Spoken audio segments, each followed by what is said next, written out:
Alors, un article sur Automobile Propre concernant le rétrofit vs l'achat d'un véhicule neuf.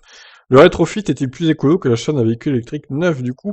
Pionnier de la conversion, Yann Motion a demandé au cabinet du conseil Greenflex, filiale de Total depuis 2017, d'effectuer une analyse de cycle de vie comparé entre une ancienne Mini thermique convertie électrique et un modèle neuf branché équivalent. Alors déjà, ce qui me fait tiquer là, c'est qu'on compare une ancienne Mini thermique des années 60-70 à une Mini actuelle de 2020, qui n'ont rien à voir l'une avec l'autre. Bon, continuons quand même. Concrètement, Greenflex fait partie du scénario de référence, je mets mon véhicule à la casse et j'en rachète un neuf et électrique. Pour le comparer avec, je fais électrifier mon véhicule par la solution le Yann Motion. Ont d'emblée été prises en compte les émissions de CO2 occasionnées par le processus de fabrication, les deux véhicules étant équipés d'une batterie similaire. En balance d'un côté un modèle électrique neuf, de l'autre les composants utilisés pour convertir le modèle thermique. Le poids de la construction de l'ancien engin est écarté, puisqu'il serait destiné à la casse en absence de rétrofit. Ont été intégrés au calcul les rejets carbonés dus à l'approvisionnement de tous les intrants, véhicules neufs, kits de conversion à l'assemblage, à la distribution jusqu'au client, à l'utilisation sur 80 000 km des deux VE, selon un mix électrique moyen correspondant aux cibles marché de la marque. Un tiers de Français, un tiers du Royaume-Uni, un tiers de l'Allemagne. Et à la fin de vie des deux voitures, en comprenant les composants retirés et ajoutés lors de la conversion.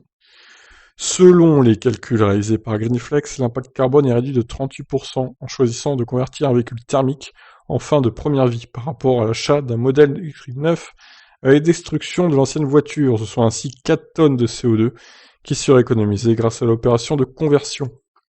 82% de réduction des émissions de CO2 est acquise grâce à la non-fabrication de composants d'une voiture dans son entièreté et à la non-destruction d'un ancien véhicule thermique, souligne Yann Motion dans son communiqué émis aujourd'hui, jeudi 24 septembre, donc c'était il y a 2 jours. Traduit en kilomètres parcourus, l'impact de la Mini rétrofitée sur le cycle de vie est de 84 grammes par kilomètre de CO2. Une illustration graphique permet d'observer en un coup d'œil les postes sur lesquels les économies de gaz à effet de serre sont les plus importantes grâce à la conversion. Sans surprise, il s'agit en particulier de la fin de vie de l'ancien véhicule thermique, de la fabrication des composants d'assemblage et de la livraison aux clients du VE. Donc leur schéma n'est pas très très clair, hein. C'est très bizarre, on dirait un espèce de bouquin avec des pages. C'est très bizarre hein, quand même. À notre connaissance, Yann Motion est le premier spécialiste du rétrofit électrique français, il manque un T, à livrer des chiffres précis permettant d'évaluer l'impact positif en termes de CO2 de cette activité. Pour le calcul de la consommation d'énergie, Greenflex utilise la consommation d'énergie primaire de chaque étape du cycle de vie des deux scénarios étudiés, précise Yann Motion, qui complète. La méthodologie mise en œuvre pour le calcul des émissions de gaz à effet de serre suit notamment les règles du bilan carbone, telles que définies par l'ADEME, puis par l'association Bilan Carbone dès 2011.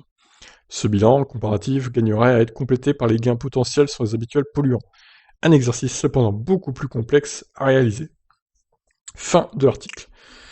Bon, moi je trouve cette étude un peu biaisée quand même, hein, parce que là on compare une vieille Mini Austin qui n'a clairement rien à voir avec la Mini électrique de 2020, tant au niveau poids qu'au niveau sécurité, au niveau performance aussi. Donc là on compare un peu un torchon et une serviette finalement.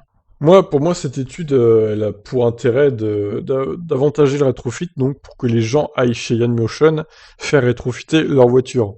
Mais là, clairement, il aurait fallu, par exemple, comparer, allez, ce qui aurait été plus réaliste, ça aurait été le rétrofit d'une Twingo 3, par exemple, avec une Twingo électrique nouvelle génération. Je pense que, par exemple, ça aurait été plus réaliste en termes de chiffres et de comparatifs sérieux. Parce que là, clairement, il y a quand même 60 ans d'écart entre les deux voitures.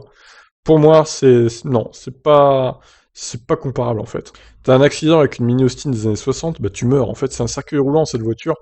Elle a beaucoup moins en termes de sécurité que la Mini 2020. Enfin, c'est pas du tout les mêmes quoi. Donc c'est un peu étonnant comme comparatif. Je suis un peu déçu de leur part là, mais bon. Après, j'aimerais savoir votre avis. Qu'en pensez-vous? Est-ce que vous trouvez ce comparatif réaliste ou pas? Allez, ciao tout le monde.